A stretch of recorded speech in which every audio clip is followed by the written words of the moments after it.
Je passais beaucoup de temps sur Internet. J'arrivais pas à m'occuper de mes cheveux. Et donc, j'ai commencé à surfer donc le soir sur Internet, notamment sur les forums à l'époque. Et je trouvais pas de forum pour les filles qui ne veulent pas se lisser les cheveux. C'est là où, par une nuit d'insomnie, j'ai créé un forum qui s'appelait Boucle et Coton. Boucle pour les cheveux bouclés et coton pour la texture plus crépue. Et on échangeait des conseils, des astuces. À la fin, on était plus de 15 000. 15 000 femmes.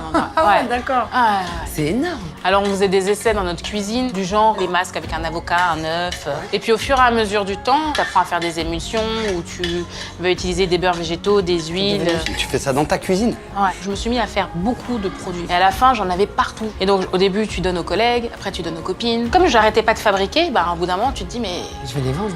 bah voilà, j'ai eu de la chance parce qu'en fait, le site autoentrepreneur.fr a été créé. Et donc, je me suis inscrite et j'ai créé, j'ai déposé, entre guillemets, mon auto-entreprise. Les secrets de Loli. Loli, c'est comme ça que mon oncle m'appelait quand j'étais petite. C'est resté. Il va y avoir quelque chose d'important parce que vous allez rencontrer un grand distributeur, c'est ça? Dans ma vie, cette rencontre, symboliquement, elle est un très beau jour et à la fois, c'est l'un des pires jours de ma vie. Je reçois un coup de fil d'un distributeur et le monsieur s'appelle Franck. Et il m'avait déjà envoyé plusieurs emails et je n'avais pas vraiment envie de vendre mes produits dans ce magasin-là parce que pour moi, c'était un magasin qui écoulait énormément de produits de défrisage ou de lissage. Donc ça allait à l'encontre de mes valeurs qui sont l'empowerment, l'acceptation de sa texture capillaire. Et puis mon oncle, il est à la boutique et puis il me dit jeune fille, tu vas y aller, tu vas t'asseoir, tu vas écouter et uniquement après ça, tu prendras ta décision. J'y vais et j'y vais avec une idée en me disant je vais faire du sabotage. Je vais y aller et puis je vais pas me présenter sous mon meilleur jour. J'arrive et le monsieur me dit bon bah alors, je lui dis ce sera paiement d'avance pour les trois premières commandes, 50% à chaque fois d'acompte et puis je veux toutes les vitrines